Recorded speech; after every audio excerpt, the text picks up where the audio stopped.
প্রিয় দর্শক, দেশ টিভির নিয়মিত অনুষ্ঠান দেশের কথা দশের কথায় স্বাগত জানাচ্ছি আমি নজরুল কবির। প্রিয় দর্শক, আপনারা জানেন যে আমরা সমকালীন বিষয় নিয়ে এই অনুষ্ঠানে আলোচনা করে থাকি। আমাদের সঙ্গে যুক্ত হন সমকালীন সেই বিষয়ের সংশ্লিষ্ট যারা আছেন, বিশেষজ্ঞ যারা সেই সমস্ত বিষয়ে কথা বলেন, তাদেরকে নিয়েই আমরা আমাদের এই আয়োজনটি সাজিয়ে থাকি। ইতিমধ্যে দর্শক আপনারা জেনেছেন যে আমাদের পশ্চিমবঙ্গ এবং বাংলাদেশ অর্থাৎ বাংলা চলচ্চিত্রের কিংবদন্তিতুল্য অভিনেতা সৌমিত্র চট্টোপাধ্যায় আর নেই। আজ তাই আমরা এই মহান শিল্পীর স্মরণে আমাদের আলোচনার শিরোনাম ঠিক করেছি সৌমিত্র চট্টোপাধ্যায় শ্রদ্ধাঞ্জলি। এ বিষয়ে আজ আলোচনা করার জন্য আমাদের সঙ্গে যুক্ত রয়েছেন আসাদুজ্জামান নূর এমপি, অভিনেতা, আবৃত্তিকার এবং যিনি আমাদের বাংলাদেশের এই সাংস্কৃতিক অঙ্গনের অন্যতম পুরোধা ব্যক্তিত্ব, সাবেক সংস্কৃতিমন্ত্রী আসাদুজ্জামান নূর এমপি। সঙ্গে রয়েছেন চলচ্চিত্র নির্মাতা মোর্শেদুল ইসলাম, এছাড়া রয়েছেন হাসান আরিফ, আবৃত্তিকার এবং সাধারণ সম্পাদক সম্মিলিত সাংস্কৃতিক জোট। আর স্টুডিওতে আলোচনার জন্য আমার সঙ্গে উপস্থিত রয়েছেন অধ্যাপক Junaid Halim, chairman film and television বিভাগ, জগন্নাথ বিশ্ববিদ্যালয়, চলচ্চিত্র সম্পাদক ও নির্মাতাও তিনি। প্রিয় দর্শক, আজ খুব বেশি কথা না বাড়িয়ে সরাসরি আমাদের সঙ্গে যে সমস্ত অতিথিরা যুক্ত হয়েছেন সৌমিত্র চট্টোপাধ্যায়ের আলোচনা, সৌমিত্র চট্টোপাধ্যায়কে নিয়ে তাদের ব্যক্তিগত স্মৃতিচারণ, সৌমিত্র চট্টোপাধ্যায়ের যে বর্ণাঢ্য কর্মজীবন তা মূল্যায়ন করার জন্য তাদের কথা শুনব। তার আগে দেশ টিভিতে প্রচারিত সৌমিত্র চট্টোপাধ্যায়কে শ্রদ্ধাঞ্জলি জানিয়ে তৈরি হওয়া প্রতিবেদনটি একটু দেখে নিই আগে, তারপর আমরা আলোচনায় যাব। আমি প্রেমে পড়েছি। তুমি আজীবন অভিনয়ই ছিল যার ধ্যান জ্ঞান। ৮০ পেরোনোর পরও চলচ্চিত্র আর মঞ্চ বেঁধে রেখেছে অটুট বন্ধনে। সেই সৌমিত্র চট্টোপাধ্যায় অবশেষে ছুটি নিলেন, চলে গেলেন চির অবসরে। অভিনয় ছিল তার জীবনের অক্সিজেন। বলতেন, অভিনয় করছি বলেই তো সুস্থ আছি। ৮৬ বছরে এসে থামলেন সত্যজিতের অপু ফেলুদা খ্যাত সৌমিত্র। সেই সঙ্গে অবসান ঘটল বাংলা চলচ্চিত্রের এক বর্ণাঢ্য অধ্যায়ের। ক্যান্সার আক্রান্ত সৌমিত্রের করোনা ধরা না পড়লেও পরে ৫ অক্টোবর করোনা পজিটিভ হন তিনি। এরপর ১৪ অক্টোবর করোনামুক্ত হলেও একটু একটু করে রোগ প্রতিরোধ ক্ষমতা কমতে থাকে। লাইফ সাপোর্টেও ছিলেন বেশ কিছুদিন। প্রায় ৪০ দিনের যুদ্ধ শেষে রোববার দুপুরে কলকাতার বেলভিউ হাসপাতালে শেষ নিঃশ্বাস ত্যাগ করেন বাংলা চলচ্চিত্রের বরপুত্র। পশ্চিমবঙ্গের কৃষ্ণনগরে জন্ম ও বেড়ে উঠলেও সৌমিত্রের পূর্বপুরুষের ভিটা ছিল পদ্মাবী দৌধ, বাংলাদেশের কুষ্টিয়ার কুমারখালীর কয়া গ্রামে। বিপ্লবী বাঘা যতীনের আপন ছোট মামা ছিলেন সৌমিত্রের ঠাকুরদা। সেই হিসেবে সৌমিত্র বাঘা যতীনের ভ্রাতুষ্পুত্র। কলকাতার সিটি কলেজ থেকে আইএসসি এবং পরে বাংলায় বিএ অনার্স শেষ করে কলকাতা বিশ্ববিদ্যালয় থেকে পোস্ট গ্র্যাজুয়েশন করেন সৌমিত্র। বাবা দাদার মঞ্চে অভিনয়ের পারিবারিক সেই আবহই সৌমিত্রকে টেনে নেয় অভিনয় জগতে।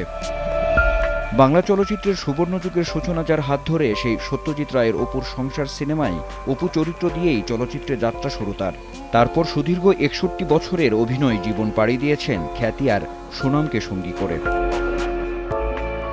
সত্যজিতের ৩৪টি সিনেমার ১৪টিতেই অভিনয় করেছেন সৌমিত্র। শুধু সত্যজিৎ নয়, তপন সিনহা, মৃণাল সেন, তরুণ মজুমদারের পাশাপাশি নতুন প্রজন্মের নন্দিতা রায়, সৃজিত মুখোপাধ্যায়, অতনু ঘোষের মতো খ্যাতিমান পরিচালকদের সঙ্গে কাজ করেছেন তিনি। উত্তম কুমারের তুমুল জনপ্রিয় সময়েও সৌমিত্র জায়গা করে নিয়েছিলেন দর্শক হৃদয়ে। জীবনের প্রতিটি বাঁকে জমা হয়েছে নানা অর্জন। শুধু অভিনয় নয়, ছিলেন রেডিওর ঘোষক। তার আবৃত্তি মুগ্ধ করেছে কবিতা প্রেমীদের।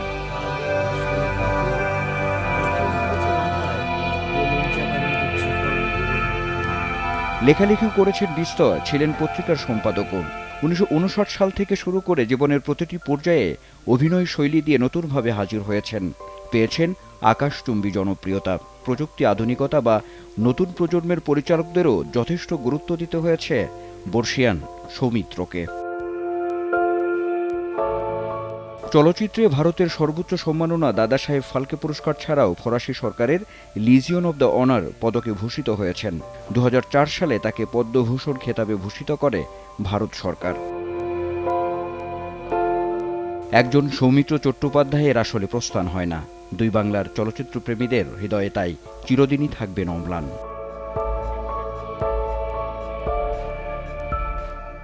আনোয়ার হোসেন, দেশ টিভি, ঢাকা। প্রিয় দর্শক, সৌমিত্র চট্টোপাধ্যায় হয়তো এই পৃথিবী থেকে ছুটি নিয়েছেন, কিন্তু তার কাজ, তার যেই কর্ম তিনি রেখে গেছেন আমাদের মাঝে, তার শিল্পী সত্তার যে পরিচয় আমাদের মাঝে রেখে গিয়েছেন, তা হয়তো প্রজন্ম থেকে প্রজন্মান্তরে বয়ে বেড়াতে হবে আমাদেরকে। তার শূন্যতাকে আমরা প্রতিটি মুহূর্তে হয়তো উপলব্ধি করব। প্রিয় দর্শক, আজকে যেমনটি শুরুতেই বলছিলাম যে আমাদের সঙ্গে এমন কয়েকজন অতিথি রয়েছেন যারা আজকে তার মূল্যায়ন করবেন। আমি শুরুতেই যেতে চাই আসাদুজ্জামান নূর, আমাদের প্রিয় অভিনেতা নূর ভাইয়ের কাছে। নূর ভাই, আপনার কাছে ব্যক্তিগতভাবেও যে বিষয়টি জানতে চাই যে সেটি হচ্ছে আপনার সঙ্গে ব্যক্তিগত সম্পর্ক ছিল সৌমিত্র চট্টোপাধ্যায়ের। আজকে আপনার মুখেই তার মূল্যায়নটা একটু শুনতে চাই। অনেক ধন্যবাদ। আসলে খবরটা আজকে যখন দুপুরে পেলাম 1টার দিকে, তখন আসলে খুবই মনটা ভেঙে গিয়েছিল। যদিও আমরা প্রতি মুহূর্তেই আশঙ্কা করছিলাম যে, মানে প্রতিদিনই আমি যোগাযোগ রাখতাম কলকাতায় আমার বন্ধুদের সঙ্গে, যেটুকু খবর পাচ্ছিলাম তাতে মনে হচ্ছিল যে এরকমই একটা কিছু ঘটবে। কিন্তু তারপরে তো মানুষ আশা ছাড়ে না। এর আগেও সৌমিত্রদা অসুস্থ হয়েছিলেন, সুস্থ হয়ে ফিরে এসেছেন হাসপাতাল থেকে, আবার কাজে ফিরে গেছেন। তো এবারও আমরা ওরকম একটা আশা হয়তো সবাই করছিলাম যে তিনি হয়তো আবার ফিরে আসবেন, এবং মাঝে মধ্যে তিনি সুস্থতার কিছু লক্ষণও দেখা যাচ্ছিল। কিন্তু তারপরে আসলে শেষ পর্যন্ত চলেই গেলেন। মানুষের জীবনে যেটি অনিবার্য সেটিই ঘটলো। সৌমিত্রদার সঙ্গে আমার পরিচয়টা ঘটেছিল বেশ কয়েক বছর আগে। আমি সনটা ঠিক এখন মনে করতে পারছি না, এটি আমার ইদানিং এই সন তারিখ নিয়ে বড় বিভ্রান্তি হচ্ছে। তখনও শিল্পকলা একাডেমিতে এই নতুন যে এখন যে কমপ্লেক্স গড়ে উঠেছে এই মঞ্চ, তখন সেটি ছিল না। একটি টিনের ছাউনিওয়ালা একটা বড় লম্বা ঘর ছিল যেখানে নাটক হতো, এটুকু মনে আছে। তার মানে বেশ আগেই হবে। সেখানে নাগরিক নাট্য সম্প্রদায়ের একটা আমরা উৎসব করব। সেই উৎসবে আমন্ত্রণ জানানোর জন্য সেবার সিদ্ধান্ত হলো যে সৌমিত্রদা একটি নাটক করছেন তখন মঞ্চে। নাটকটির নাম হলো টিকটিকি। কৌশিক ওই সেই নাটকের কৌশিকও ছিলেন। তো আমি সৌমিত্রদার সঙ্গে যেহেতু আমার পরিচয় নেই, উনি আমার সঙ্গে আদৌ দেখা করবেন কিনা সেটাও আমি জানি না। তো আমি খুঁজে আমার এক বন্ধুর মাধ্যমে তার সঙ্গে একটা অ্যাপয়েন্টমেন্ট করলাম, এবং আমি টালিগঞ্জে গিয়ে স্টুডিওতে যথাসময়ে তার সঙ্গে দেখা করলাম। সৌমিত্রদা মোটামুটি গম্ভীরভাবে আমার সঙ্গে কথা বললেন, এবং খুব পেশাদারি একটা দৃষ্টিকোণ থেকে কথা বললেন যে আমরা নাটক করি, এই টাকা দিতে হয় আমাদের, আমরা এই টাকা নিয়ে যাই, আমাদের এই আর বললেন যে বাকিগুলো আপনি ওদের সঙ্গে কথা বলে নেবেন, কিভাবে যাওয়া কিভাবে আসা সেগুলো আপনারা করে নেবেন। এটি হলো আমার প্রথম তার সঙ্গে কথা পরিচয়। তো আমি এরকমই এক ধরনের পেশাদারিত্ব আশা করেছিলাম, এই কারণে যে কলকাতায় যারা কাজ করেন তাদের মধ্যে আসলে এই ধরনের একটা পেশাদারিত্ব অনেকদিন ধরেই ডেভেলপ করেছে। তো যাই হোক, শেষ পর্যন্ত সৌমিত্রদা ঢাকায় এলেন, এবং এখানে এসে কিন্তু তার সঙ্গে আমার যেটুকু একটা দেয়াল ছিল মাঝখানে, যে আমি ভাবতাম দেয়াল, সেটি ভেঙে গেল। এবং সৌমিত্রদাকে আমরা নতুন করে আবিষ্কার করলাম, দেখলাম যে খুবই আড্ডা দিতে পছন্দ করেন, খুবই গল্প করতে ভালোবাসেন, মানুষের সঙ্গে মিশতে ভালোবাসেন, এবং প্রতিটা মুহূর্ত তিনি আনন্দে ভরে দিতে পারেন। এবং তিনি যখন গল্প করেন সেই গল্পের মধ্যে তিনি কবিতা বলছেন, তিনি গান গাইছেন, এরকম একটা ব্যাপার ছিল আর কি। তো আমাদের 3টি দিন এখানে খুব ভালো কেটেছিল। তারপর থেকে সৌমিত্রদার সঙ্গে আমার একটা যোগাযোগ হলো। আমি কলকাতা গেলে তাকে সবসময় দেখা করতে পারিনি, অনেক সময় তিনি শুটিং এ ব্যস্ত থাকতেন, কিন্তু কথা হতো, দেখাও হয়েছে, কথাও হয়েছে। মাঝখানে অনেকদিন দেখা হয়নি, সর্বশেষ আমার সঙ্গে আসলে দেখা হয়েছে রবীন্দ্র স্বার্থ শতবর্ষের সময়। আচ্ছা।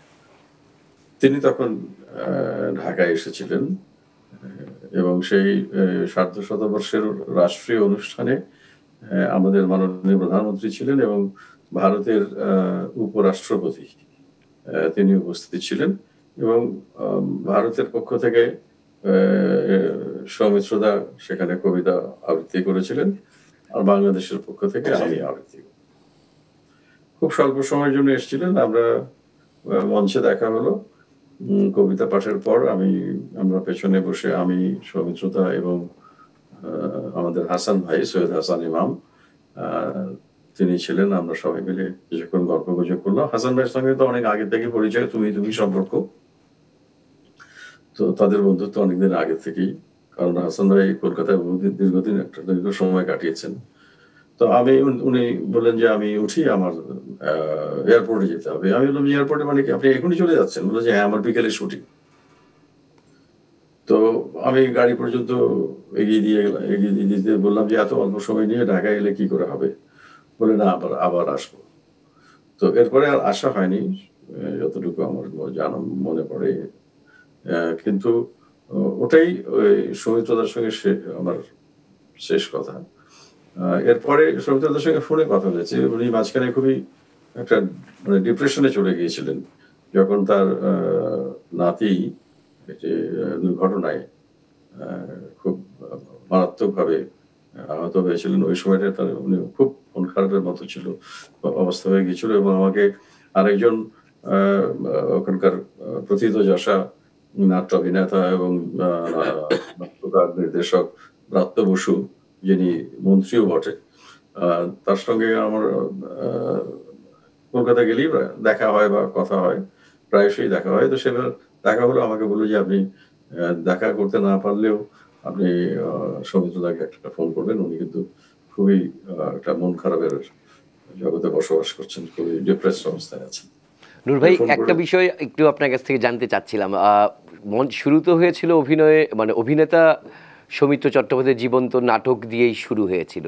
সর্বশেষ জি, মঞ্চনাটক দিয়ে শুরু হয়েছিল। সৌমিত্রদার কাছ থেকে যেটুকু গল্প শোনা, যে তার মা কিন্তু নাটকে খুব আগ্রহী ছিলেন এবং তিনি পাড়ায় নাটকের আয়োজন করতেন, তার নাটকের একটা ছোটখাটো দল ছিল। এগুলো গল্প তার কাছে শুনেছি। এবং সৌমিত্রদা তো মঞ্চ নাটক নিয়েই বেশি আগ্রহী ছিলেন এবং সিনেমার প্রতি একটা উন্নাসিক ভাবেই ছিল যে না, সিনেমা কে করে, ওনার নিজের মুখের কথা এগুলো। সিনেমা তো মানে ঠিক মানে আমাদের রুচি সম্পন্ন নয় বা ইত্যাদি। এবং শিশির ভাদুরীর তিনি অসাধারণ, মানে অত্যন্ত ভক্ত ছিলেন।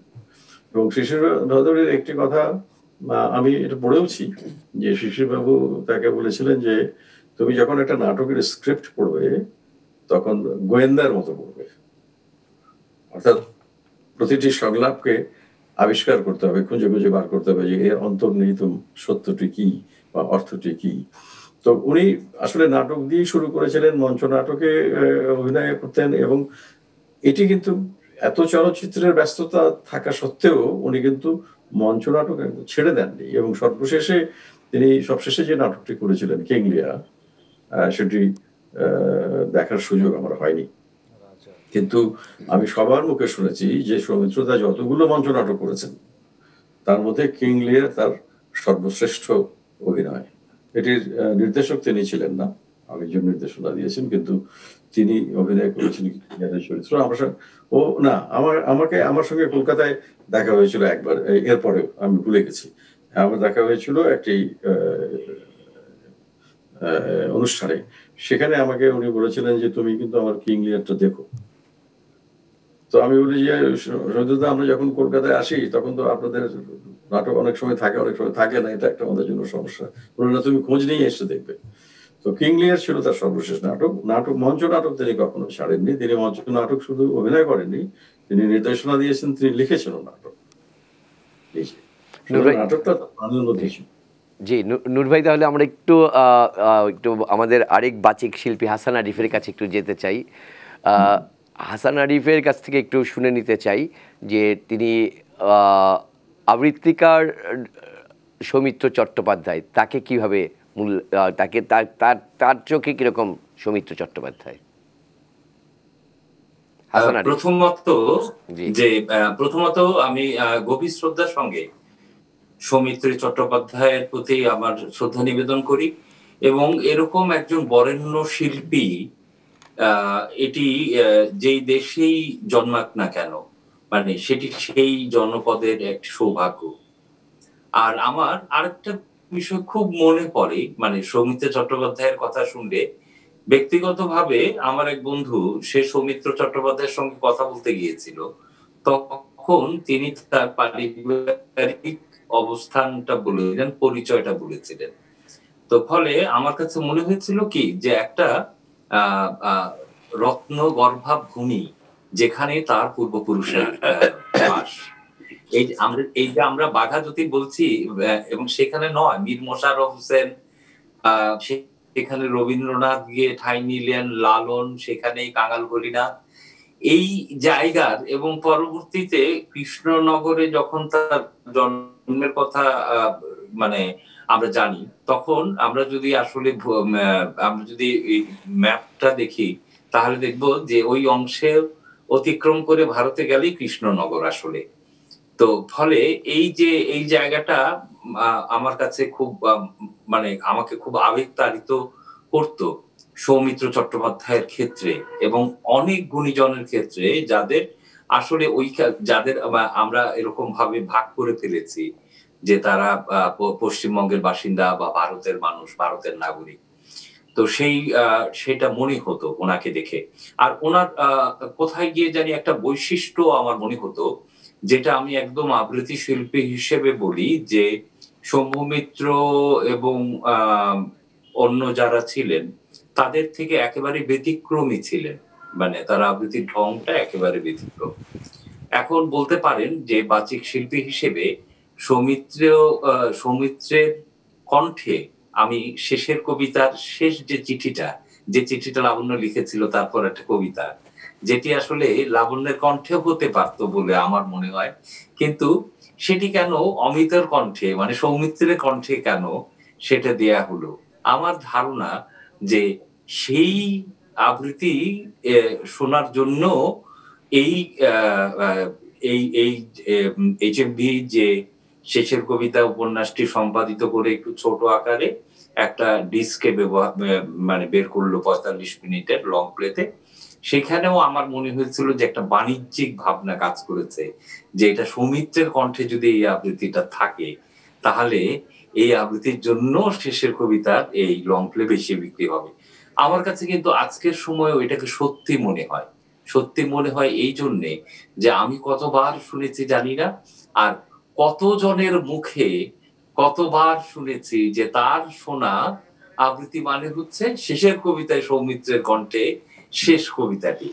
এই যে ঘটনা, আর আমি যেহেতু একেবারে বাচিক শিল্পী হিসেবে এখানে সংগঠক হিসেবে এবং শিল্পী হিসেবে কাজ করি, সে কারণে আসলে একেবারে পার্শ্ববর্তী জায়গা, দেশ বললেও তো দুঃখ হয়, আমি বলছি এই আমাদের তো একটা জেলার মতোই মনে হতে পারতো আসলে পশ্চিমবঙ্গকে, কিন্তু সেটি তো হলো না। তো ফলে এটি একটি আলাদা দেশ। ফলে ওখানে কলকাতায় আসলে এই শিল্পের সকল চর্চাই কলকাতাকেই একটু সামনের দিকে দেখা যেত। আমার ধারণা যে 52-র পর থেকে আমাদের দেশে এক স্বকীয় স্বতন্ত্র শিল্প ভাবনা নিয়ে আমরা উঠে দাঁড়িয়েছি, এবং আমরা স্বাধীন হয়েছি। স্বাধীনতার 49 বছর আমাদেরকে অনেক বেশি স্পষ্ট করে দেখা যায়, কিন্তু এক সময় ধন্যবাদ আরিফ ভাই, দেখা যেত। ধন্যবাদ। আমি 1 মিনিট একটু শেষ করি, জি জি, যে এই আমরা আবার আসবো আপনার কাছে আরিফ ভাই। না, আমি 1টা মিনিট বলে শেষ করি যে নূর ভাইয়ের সাথে সৌমিত্র চট্টোপাধ্যায়ের একটা মিল আছে। শুধু এইটুকু বলে শেষ করি যে নূর ভাই একেবারেই আদ্যপান্ত অভিনয়ের সঙ্গে যুক্ত, গ্রুপ থিয়েটারের সঙ্গে যুক্ত, কিন্তু নেপথ্যে আবৃত্তির প্রতি গভীর ভালোবাসা এবং সংগঠন ভিত্তিক আবৃত্তি চর্চার একটা নেতৃত্ব তিনি দিচ্ছেন। আমরা অনেকেই জানি না, সিংহভাগ মানুষ জানে না যে পশ্চিমবঙ্গে একটি সংস্থা আছে বাচিক বলে, যেখানে একেবারে সকল নাম করা শিল্পীরা একত্রিত হয়ে একটি সংস্থা করেছে। সেই সংস্থার তিনি কিন্তু প্রথম আহ্বায়ক এবং প্রথম সভাপতি, এবং এখনো এই বাচিক আছে। এবং এটি অনেকেই বলেন তার নেতৃত্বে না হলে হয়তো কলকাতায় আবৃত্তি শিল্পীদের নিয়ে সংস্থা করাটা অসম্ভব হতো। ধন্যবাদ আরিফ ভাই। আমরা এবার চলচ্চিত্র নির্মাতা মোর্শেদুল ইসলামের কাছ থেকে জানতে চাইব চলচ্চিত্রের লোক, চলচ্চিত্রের মানুষ সৌমিত্র চট্টোপাধ্যায় সম্পর্কে। মোর্শেদুল ইসলাম। ধন্যবাদ। আসলে আমরা শুনলাম এতক্ষণ যে সৌমিত্র চট্টোপাধ্যায়ের বিচরণ ছিল কিন্তু অনেকগুলো ক্ষেত্রে। তিনি মঞ্চে একজন শক্তিশালী অভিনেতা ছিলেন, তিনি আবৃত্তি শিল্পী ছিলেন, তিনি চলচ্চিত্রাভিনেতা ছিলেন, তিনি কিন্তু একজন চিত্রকরও ছিলেন, শিল্পীও ছিলেন। তো যাই হোক, তার মধ্যে কিন্তু সবচেয়ে বেশি তার যে পরিচয়টা আমরা জানি, সাধারণ মানুষ যেটা জানে, সেটা হচ্ছে একজন চলচ্চিত্র অভিনেতা হিসেবে। তা আমি সেই দিকটাই একটু বলতে চাই। আমরা এটাও জানি যে 1959 সালে সত্যজিৎ রায়ের অপুর সংসার ছবির মাধ্যমে তার চলচ্চিত্র অভিনয় শুরু, অর্থাৎ 61 বছর ধরে উনি কিন্তু চলচ্চিত্রে অভিনয় করে যাচ্ছেন দাপটের সাথে। এবং তিনি অভিনয় করে কিন্তু তার একটা নিজস্ব স্টাইল, একটা স্বতন্ত্র জায়গা তৈরি করেছেন তার অভিনয়ে। আমরা যদি দেখি কত লো ভলিউমে অভিনয় করা যায়, চলচ্চিত্র অভিনয়ের তো মূল জায়গাটাই হচ্ছে সেইখানে যে কত নিচু লয়ে, স্বাভাবিক লয়ে অভিনয় করা যায়, সেইটা উনি কিন্তু প্রকৃষ্ট উদাহরণ উনি দেখিয়েছেন। আমার একটা খুব পছন্দের ছবি, খুব ভালো লাগার একটা ছবি হচ্ছে সত্যজিৎ রায়ের চারুলতা। সেই চারুলতার ছবিতে যদি ওনার অভিনয় দেখি, কি অসাধারণ অভিনয়। তারপরে আমাদের একটি ছবি যে সত্যজিৎ রায়ের অশনি সংকেত, যেখানে আমাদের দেশের একজন নায়িকা ববিতা অভিনয় করেছেন, সেখানেও তার যে অভিনয় প্রত্যেকটা ছবিতে আমরা যদি দেখি, এবং একজন মানে সত্যজিৎ রায় কিন্তু বলা যায় যে সৌমিত্র চট্টোপাধ্যায়কে আবিষ্কার করেছেন। কারণ একজন পরিচালকের 14টি ছবিতে একজন অভিনেতার কাজ করা, এটি কিন্তু চারটিখানি কথা নয়। তার মানে সত্যজিৎ রায়ের কাছে কত প্রিয় ছিলেন একজন অভিনেতা হিসেবে সৌমিত্র চট্টোপাধ্যায়, এটা বলা যায়। তো এইরকম একজন বড় মাপের চলচ্চিত্রকারের ছবিতে পরপর 14টি ছবিতে অভিনয় করা, তো সাংঘাতিক একটা ব্যাপার। মানে এটি খুবই রেয়ার আমার মনে হয় বিশ্ব চলচ্চিত্রের ইতিহাস যদি আমরা দেখি। তো সৌমিত্র চট্টোপাধ্যায়ের আসলে যে অভিনয়ের মান সব দিক থেকেই, মঞ্চেও নূর ভাই বললেন, চলচ্চিত্রে এবং আবৃত্তিকার হিসেবে তিনি যেই মাপের আবৃত্তিকার ছিলেন সেটাও তো মানে অসাধারণ, ভাবাই যায় না। আমি এবার একটু ব্যক্তিগত স্মৃতিচারণ করি। আমার সাথে তার একবার সংযোগ হয়েছিল, সেটা হচ্ছে 2008 কি 2009 সালে আমাদের একটা ফিল্ম সোসাইটি আছে, চলচ্চিত্রম ফিল্ম সোসাইটি। সেই ফিল্ম সোসাইটি থেকে তাকে আমরা আমন্ত্রণ জানালাম ঢাকায় আসার জন্য, এবং তিনি আসলেন। আমরা তার বাছাই করা বেশ কিছু ছবি নিয়ে একটা রেট্রোস্পেক্টিভ আয়োজন করলাম। সেটা জাদুঘরে হয়েছিল, জাতীয় জাদুঘরে, খুব সাড়ম্বরে, এবং প্রচুর মানুষ কিন্তু ভিড় করে সৌমিত্রের ছবি দেখেছিল সেই উৎসবটিতে, রেট্রোস্পেক্টিভে। সেটা জাদুঘরে অথবা পাবলিক লাইব্রেরিতে, আমার ঠিক এই মুহূর্তে মনে নাই, পাবলিক লাইব্রেরিও হতে পারে। তো সেইখানে একটা আড্ডার আয়োজন ছিল। আমরা একটা তার সাথে মুখোমুখি আড্ডা, সেটা কথা ছিল যে আমরা 1 ঘন্টা আড্ডাটা কন্টিনিউ করব। কিন্তু এমন জমে গেল আড্ডা তার কথায়, এবং কথার মাঝখানে তিনি আবার আবৃত্তিও করছিলেন, সব মিলিয়ে একটা 2-2.5 ঘন্টা গিয়েছিল আর কি। দর্শক আর ছাড়তেই চায় না তাকে। তো তাকে দেখেছি সেই রকম। আর একটা যে আমরা একটা ডিনারের আয়োজন করেছিলাম, সেটা ছিল বেঙ্গল ক্যাফেটেরিয়ায়। সেইখানে আমার মনে আছে তার সাথে দেখা করতে আসলেন তার ছোটবেলার একজন বন্ধু, আমাদের দেশেরও একজন বিখ্যাত ব্যক্তি, ব্যারিস্টার রফিকুল হক, যিনি কিছুদিন আগে প্রয়াত হয়েছেন। একই বয়সী তাদের, তারা একেবারে সহপাঠী ছিলেন। তো রফিকুল হক আমাদের ফোন করে বললেন যে আমি কি একটু ওনার সাথে দেখা করতে পারি। তো ওনাকে সেখানে আসতে বললাম, উনি এসেছিলেন। সেখানে 2 বন্ধু মিলে অনেক আড্ডা দিয়েছিলেন, সেটা আমার মনে আছে। তো তারপরে ওই যে 4-5 দিন তিনি ছিলেন ঢাকায়, তার রেট্রোস্পেক্টিভ উপলক্ষে, সেইখানে কিন্তু আমাদের সাথে চমৎকার একটা হৃদ্যতা হয়ে গেল এবং এই মানুষটিকে আমরা নতুন ভাবে আবিষ্কার করলাম। একজন মানুষ হিসেবেও তিনি কত অমায়িক এবং কত বড় মাপের একজন মানুষ কিন্তু। তো এইটুকুই আমার মনে হয়। তাকে নিয়ে বলতে গেলে তো বলার অনেক অনেক কথা আমরা শুনতে পাবো, অনেক কথাই বলা যাবে, সময় থাকলে হয়তো আবার অবশ্যই মুর্শিদে আমরা আসবো আবার আপনার কাছে। এবার আমি একটু স্টুডিওতে ফিরতে চাই। জুনায়েদ ভাই, আপনি অনেকক্ষণ যাবৎ শুনছিলেন আমাদের দেশের প্রখ্যাত মানুষদের কাছ থেকে শিল্পী সত্তার এক অসাধারণ উদাহরণ, অনুকরণীয় উদাহরণ সৌমিত্র চট্টোপাধ্যায় সম্পর্কে। আপনি দীর্ঘদিন যাবৎ চলচ্চিত্রের সঙ্গে যুক্ত এবং এখন ছাত্রদেরকে বিশ্ববিদ্যালয়ে চলচ্চিত্র পড়ান। একজন শিক্ষক হিসেবে আপনার চোখে সৌমিত্র চট্টোপাধ্যায়কে কিভাবে আঁকেন আপনি? খুব এক বাক্যে যদি বলতে চাই যে সৌমিত্র চট্টোপাধ্যায়ের প্রাথমিক, এবং মুর্শেদ ভাই যেরকম বললেন যে সাধারণ মানুষ ওনাকে একজন অভিনেতা হিসেবেই চেনেন, কিন্তু উনি সামগ্রিকভাবে আমি বলবো যে সত্যজিৎ রায়ের প্রয়াণোত্তর সময়কালে বাংলা ভাষা ও সংস্কৃতির একজন আইকন হিসেবেই নিজেকে আসলে প্রতিষ্ঠিত করেছেন। এবং দেখেন, উনি আমি বলবো যে উনি একজন আসলে সাংস্কৃতিক প্রতিষ্ঠান, ইনস্টিটিউশন।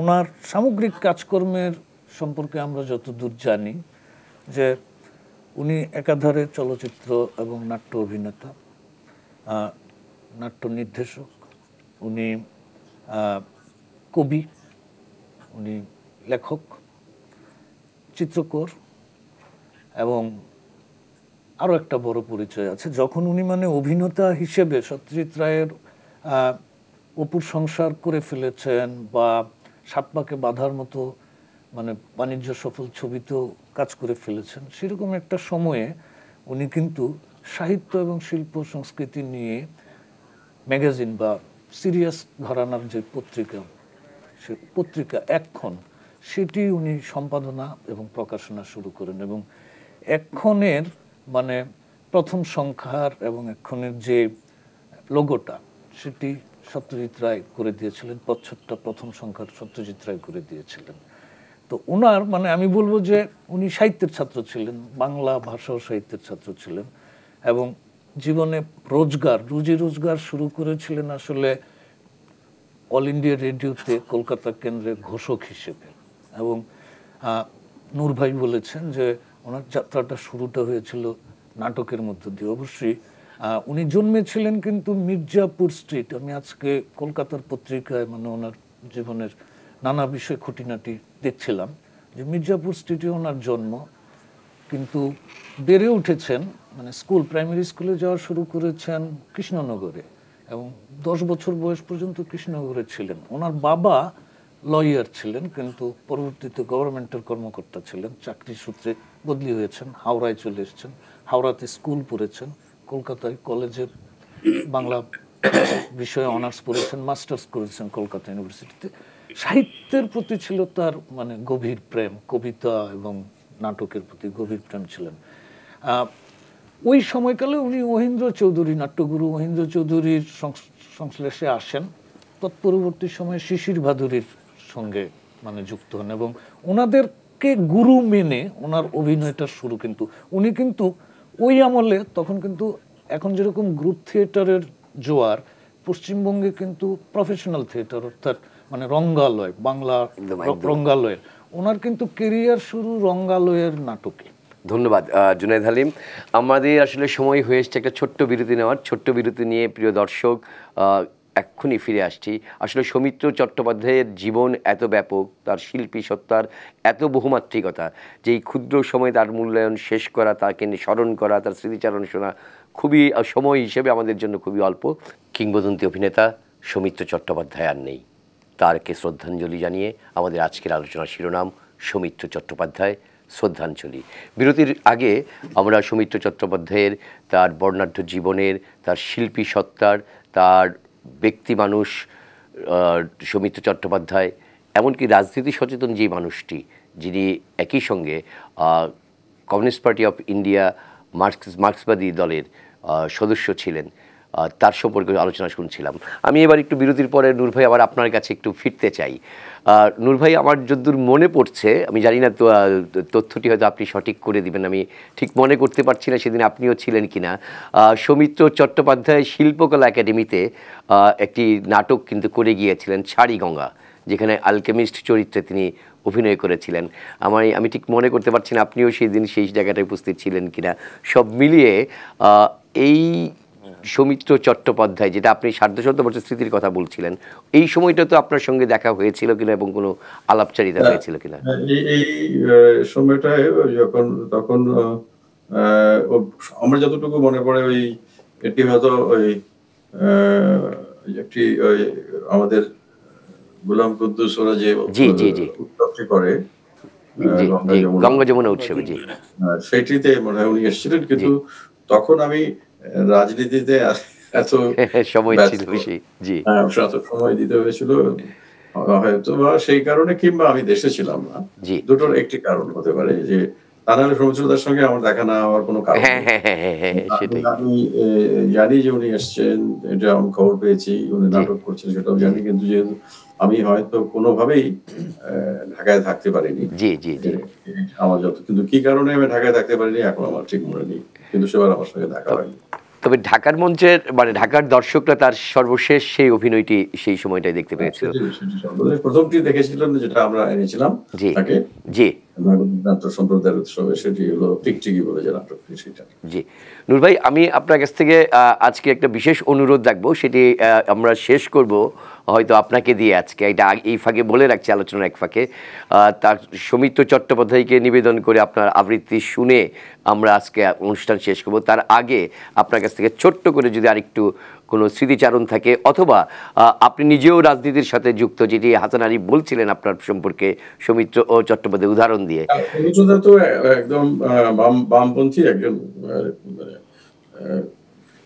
অত্যন্ত দৃঢ়ভাবে বিশ্বাস করতেন যে মানুষের মুক্তি, এই সমাজতন্ত্রের মধ্য দিয়ে মানুষের মুক্তি।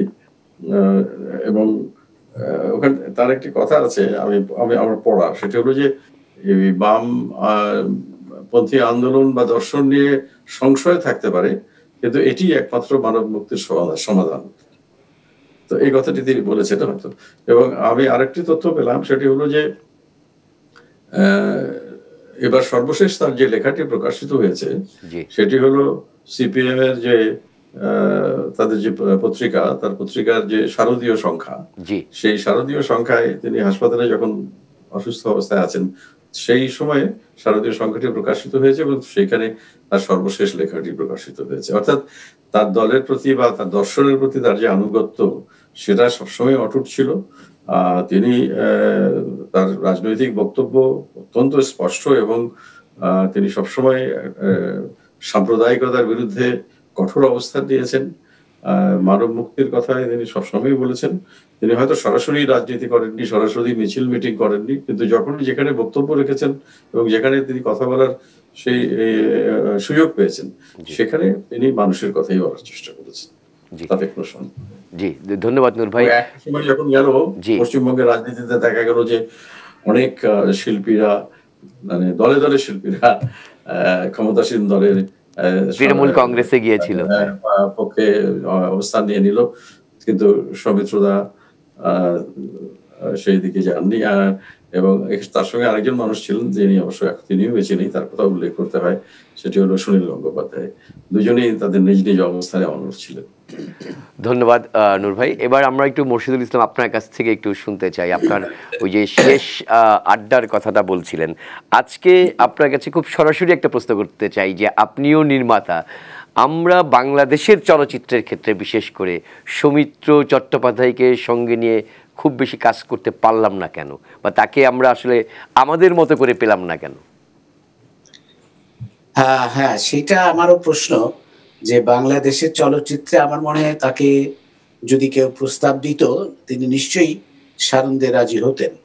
যদিও উনি কিন্তু বরাবরই, মানে মৃত্যুর আগ পর্যন্ত, আমরা জানি অসুস্থ হওয়ার আগ পর্যন্তই কিন্তু তিনি প্রচন্ড ব্যস্ত ছিলেন।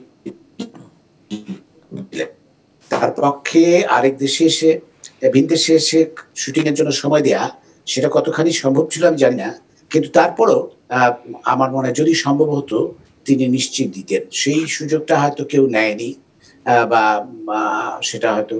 আর বাংলাদেশের দর্শকের কাছে যে তিনি কতটা জনপ্রিয় ছিলেন সেটা তো আমরা জানি। আমরা যখন তার রেট্রোস্পেক্টিভ করলাম তখন প্রচন্ড ভাবে দর্শক উপচে পড়লো। তারপরে সেরকম বিভিন্ন সময় আমরা দেখেছি বাংলাদেশে তার একটা ছবি কিন্তু এই কিছুদিন আগে, কয়েক বছর আগেই চলেছে, বেলা শেষে নামে, এবং সেই ছবিটাও কিন্তু প্রচুর দর্শক দেখতে গিয়েছিল শুধুমাত্র সৌমিত্রের অভিনয় দেখবে বলে। তারপরে বিশেষ করে একটু মিডল এজ যারা, তারা তো তার জন্য এক ধরনের ক্রেজ ছিল বলবো।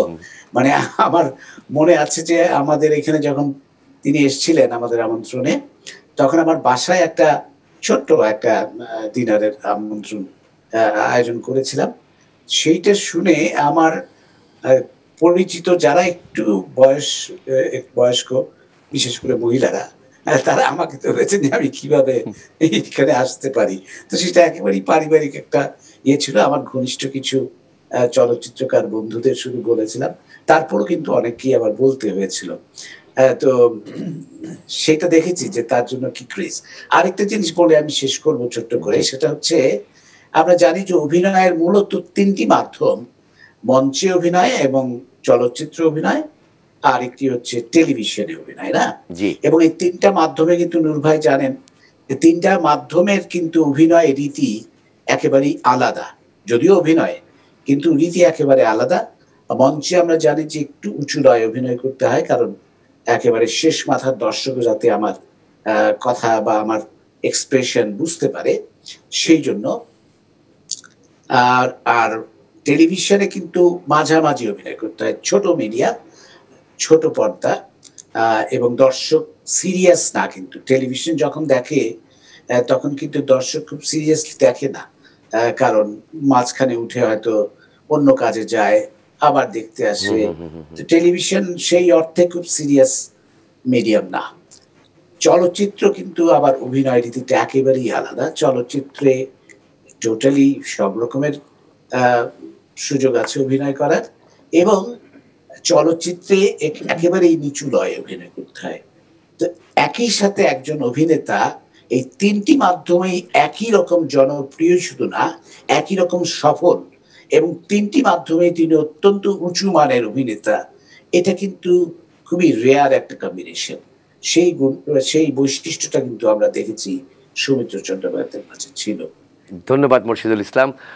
হাসান আরিফ, এবার আপনার কাছ থেকে একটু জানতে চাই যে বাংলাদেশে আপনি বলছিলেন, কলকাতার উদাহরণ দিচ্ছিলেন, পশ্চিমবঙ্গের উদাহরণ দিচ্ছিলেন, যে বাংলাদেশেও আবৃত্তি চর্চার একটি প্রাতিষ্ঠানিক রূপ পেয়েছে, অনেকগুলো আবৃত্তি সংগঠন আছে। সৌমিত্র চট্টোপাধ্যায়ের, অর্থাৎ আবৃত্তিকার সৌমিত্র চট্টোপাধ্যায়, বাচিক শিল্পী সৌমিত্র চট্টোপাধ্যায় দ্বারা বাংলাদেশের বাচিক শিল্পীরা কতখানি প্রভাবিত হতে পেরেছে? হ্যাঁ, আমি সেই কথা বলছিলাম যে বাংলাদেশের তিনি বিশেষ করে বাংলাদেশে প্রদীপ ঘোষ, যিনি এই করোনা আক্রান্ত হয়ে কিছুদিন আগে ছেড়ে চলে গেলেন আমাদেরকে, নূর ভাইয়ের আরেক বন্ধু, এবং সংগঠন ভিত্তিক আবৃত্তি চর্চায় প্রশিক্ষণ দেওয়ার জন্য এবং তিনি এসে কাজ করেছেন। নূর ভাই সেই ব্যবস্থা করেছিলেন।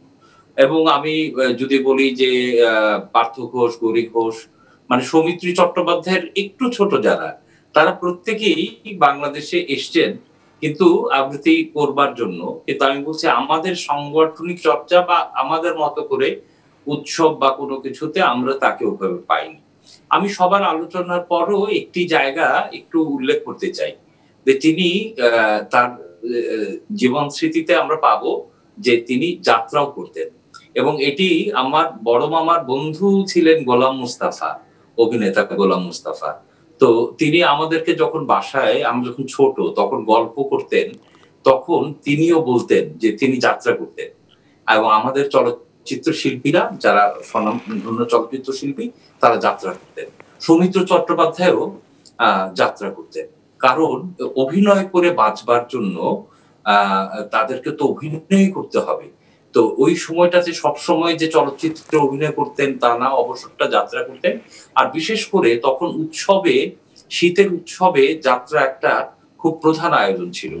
এখন সেটি পশ্চিমবঙ্গে আছে, কিন্তু দুর্ভাগ্য আমাদের যে আমরা হয়তো সেই ঐতিহ্যটা হারিয়ে ফেলেছি। আর সৌমিত্র সম্পর্কে, অভিনেতা সম্পর্কে মোর্শেদ ভাইকে রেখে বা হালিম ভাইকে রেখে আমার কিছু বলা, নূর ভাইকে রেখে আমার কিছু বলা অসম্ভব, এটা মানে অনুচিত কাজ। তবু আমি একটি কথা না বলে পারছি না, কয় প্রজন্মকে তিনি আলোড়িত করে রেখেছিলেন, আকৃষ্ট করে রেখেছিলেন ফেলুদা হিসেবে, সেটা আসলে আমাদের এখন একটি হিসেব করতে হবে। মানে হিসেব করতে হবে এই কারণে যে এই হিসেবটা মিলাতে গেলে দেখা যাবে যে তার জনপ্রিয়তা এবং তাকে চেনে কত মানুষ, তাদের দুই প্রান্তের মানুষের বয়স সংখ্যা কেমন। আমার তো ধারণা যে এখন 8-9 বছরের একটি শিশু আর 70-80 বছরের একজন সমানভাবে তাকে চেনে। চারুলতা চলচ্চিত্রে এখানে আমার একটা অসম্ভব আকর্ষণ আছে সৌমিত্রকে ঘিরে। কারণ হচ্ছে কি, তার লিপে কিশোর কুমারের গান আছে, রবীন্দ্রসঙ্গীত, এবং সেই রবীন্দ্রসঙ্গীত সত্যজিৎ রায় একেবারে অনুমতি নিয়ে তার মতো করে ব্যবহার করেছেন। রবীন্দ্রসঙ্গীত যে চালে হয় তার থেকে একটু আধুনিক করে তিনি দিয়েছেন সৌমিত্রীর লিপে, এবং সেখানে কিশোর কুমারও রাজি হয়েছেন এবং তার জন্য তো কোনো পারিশ্রমিক নেননি। বোম্বেতে তখন তিনি অসম্ভব জনপ্রিয় মানুষ। এই সত্যজিৎ রায়, সৌমিত্র, কিশোর কুমারের কণ্ঠে রবীন্দ্রসঙ্গীত, চারুলতা, আমি মনে করি কি যে আমি যতবার দেখবো, আমাকে যতবার আমি দেখি ততবার আমি মুগ্ধ হই সেটা নিয়ে। ধন্যবাদ। তবুও আজকে আমি আমার কথার শেষ দিকে আসি। আমার সঙ্গে অসংখ্য বাচিক শিল্পীদের আজকে কথা হয়েছে বা SMS হয়েছে। তখন বাংলাদেশে সময়টা হবে রাত 8:45। তখন কেরতলার দিকে যাচ্ছে সৌমিত্রের শবদেহ। আমার এক বন্ধু যে বাচিকের এক্সিকিউটিভ কমিটির সদস্য ছিল, সৌমিত্র তিনি যখন এটার সভাপতি এবং ব্রততী সেক্রেটারি ছিল, এবং তার সাথে সবাই কাজ করেছে। তারপরে তিনি ছেড়ে দিলেন, তিনি বললো আমি তো আছি তোমাদের সঙ্গে, অন্যরা আস্তে আস্তে দায়িত্ব নাও। কিন্তু উনি ছিলেন বললে তারা একীভূত হতে পেরেছিল। তো ওরা একাধিক জন আমাকে SMS পাঠাচ্ছে, রাস্তা অতিক্রম করছে, তো এর মধ্যে বলছে যে আমরা লক্ষাধিক মানুষ চলেছি কেরতলার দিকে। তো তার একটি কাব্য গ্রন্থ আছে, হ্যাঁ, চিতায় সাজানো কাঠ বা এরকম একটা কিছু। তো আমার বারবার সৌমিত্র চট্টোপাধ্যায়ের কথা মনে হচ্ছিল, আর মনে হচ্ছিল যে বহুবার যে শুনেছিলাম তার কণ্ঠে কালের যাত্রার ধ্বনি শুনিতে কি পাও, তারই রথ নিত্যই উঠাও, জাগাইছে অন্তরিক্ষের হৃদয় স্পন্দন, চক্রে পৃষ্ঠ আধারে বক্ষ ফাটা তারার ক্রন্দন। এই কথা এবং হে বন্ধু বিদায়, এটাই বারবার ধ্বনিত হচ্ছিল। আর আমি এ কথাও বলি যে আমাদের অসংখ্য বন্ধু আছে কলকাতায়। কলকাতায় যে রাজনৈতিক টানাপোড়েনের মধ্যে বা রাজনৈতিক কেনা বেচার মধ্যে যেভাবে শিল্পীদের একটা নাড়াচাড়া দেখলাম আমরা, যেটা এর আগে আমরা দেখিনি, যদিও এর আভাস এখন আমরা আমাদের দেশও পেতে শুরু করেছি। ধন্যবাদ হাসান আরিফ ভাই। আমি শুধু সময় একদম কম শেষ করি, সেই কথাটাই বলে শেষ করি, কাদেরকে অনুসরণ করে শিল্পী হিসেবে আপনি শেষ পর্যন্ত আপনার সফলতার দ্বার প্রান্তে পৌঁছাতে পারবেন। আমি বলবো সেরকম একজন প্রণম্য শিল্পী আজ আমাদের এখানে শারীরিক ভাবে চলে গেলেন, কিন্তু শিল্পের যাত্রায় কোনো জ্যোতি চিহ্ন থাকে না। ফলে সৌমিত্র কোনোদিনই হারাবেন না আমাদের মাঝ থেকে। ধন্যবাদ আরিফ ভাই। জুনায়েদ ভাই, আপনার কাছে আসতে চাই, খুব সময় একদমই কমে গেছে আমাদের। আজকে অনেক কথাই আসলে আমাদের অজানা রয়ে গেল। খুব সংক্ষেপে যদি একটু 1 মিনিটে আপনার কাছ থেকে একটা মূল্যায়ন শুনি।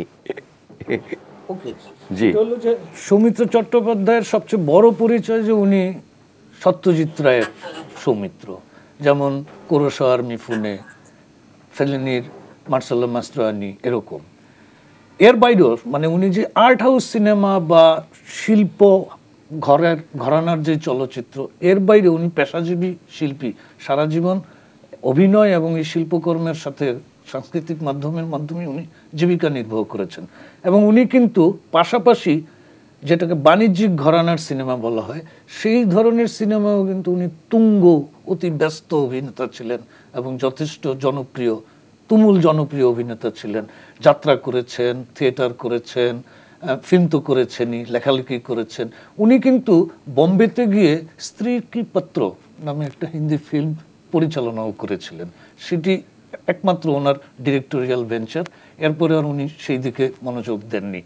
আমি বলবো যে হাসান আরিফ যেরকম বলল যে হয়তো শারীরিকভাবে উনি নেই, উনি থাকবেন, উনি ওনার কাজের জন্যই থাকবেন। এবং এটাই মানে ওনার সবচেয়ে বড় অবদান যে উনি এক জীবন, ওনার সারাটা জীবন, কয়েক দশক, 6 দশক উনি মানুষের মাঝে ছিলেন এবং হয়তো আর বহুকাল উনি মানুষের মাঝে থাকবেন।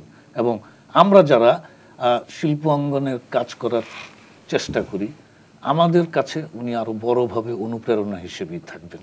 ধন্যবাদ। প্রিয় দর্শক, সময় ফুরিয়ে যায়, যেহেতু সময়ের আখরে বাধা থাকি আমরা, কিন্তু কথা ফুরোয় না, কাজ ফুরোয় না, কর্ম ফুরোয় না, স্বপ্নও ফুরোয় না। স্বপ্ন দেখান খুব কম মানুষ পৃথিবীতে, তেমনি একজন মানুষ সৌমিত্র চট্টোপাধ্যায়, যিনি জীবনের শেষ পর্যন্ত তার নিজ আদর্শের প্রতি ছিলেন অনুগত এবং শেষ দিন পর্যন্ত সে জায়গায় থেকেই লড়াই করে গেছেন।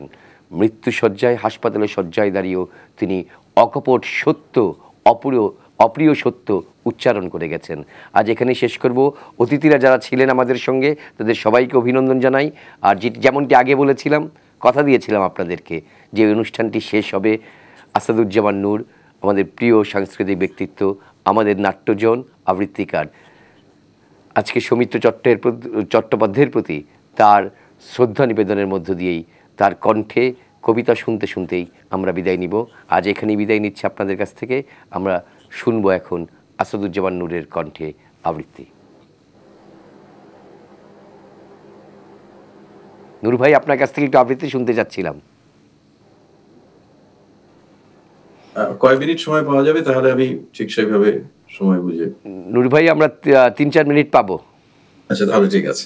জি, আমি এই সৌমিত্রদার দুটি ছোট ছোট কবিতা পড়ে আমি আমার শ্রদ্ধা নিবেদন করছি এবং সবার সঙ্গে আমি কণ্ঠ মিলিয়ে সে কথাটাই বলছি। সবাই যেটি বলেছেন যে সৌমিত্রদা থাকবেন আমাদের মধ্যে চিরকাল, তার কাজের মধ্য দিয়ে, তার অভিনয়ের মধ্য দিয়ে, তার সৃজনশীলতার মধ্য দিয়ে আমি তাকে আমার প্রণতি জানাই। ছোট ছোট দুটি কবিতা। প্রথমে পড়ছি রবীন্দ্রনাথ হে। 25শে বৈশাখ থেকে শুরু হলেও অনেক দূরে চলে যান রবীন্দ্রনাথ। শান্তিনিকেতন ছেড়ে শেষ দিন চলে যাবার সময় তাঁর চোখে ছিল সানগ্লাস। শ্রাবণের সেই দিনে কি এমন উজ্জ্বল প্রহার থেকে সানগ্লাসে চোখ ঢেকে চলে যাও তুমি রবীন্দ্রনাথ।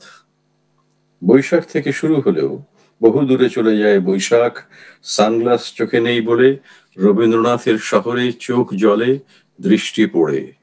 রবীন্দ্রনাথ হে, একবার দেখে যেতে পারো নাকি কত দূরে চলে গেছে শহর ভালোবাসা থেকে, সন্তোষ থেকে, 25শে বৈশাখের থেকে কত দূরে আজ বৈশাখ। আর একটি ছোট্ট কবিতা, দহন। কেউ জানবে না, জানবার প্রয়োজনও নেই, জীবনের সলিতার দুদিকেই আগুন লাগিয়ে আমি বেঁচে আছি। আলো কত হলো তা মাপার যন্ত্র আছে, ধন্যবাদ বিজ্ঞান তোমাকে। তাপ পরিমাপ করা যায় সে উপায়ও আছে। শুধু যে মানুষ জীবনের উভয় মেরুতে আগুন লাগিয়ে বেঁচে আছে, তার দাহ কত হতে পারে তার পরিমাপ করবার যন্ত্র আজও অনাবিষ্কৃত। মধ্যজামে রাত্রিরও দুই দিক থেকে দারুণ উত্তাপে আগুন এগিয়ে আসে, রাত্রিকে পোড়াতে থাকে। আকাঙ্ক্ষা অনল, যত দ্রুত প্রহরগুলিকে পোড়াতে পোড়াতে ছুটে যায়, তত তীর গতি নিয়ে হতাশা পোড়াতে থাকে সে রাতের সলিতার বিপরীত প্রান্ত থেকে। ক্রমে নিশিথিনী পড়ে ছাই হলে পূত ভস্য তার তুলে নেয় দিবস আরম্ভ এসে, আলোকের তীর্থ শরীরে সেই ছাই ছড়াতে ছড়াতে যায় বেলা। জ্বলে পুড়ে খাক হলে তবু রাত্রি শেষে দিন আসবেই, আমার দহন শেষে তেমন সকাল বুঝি নেই।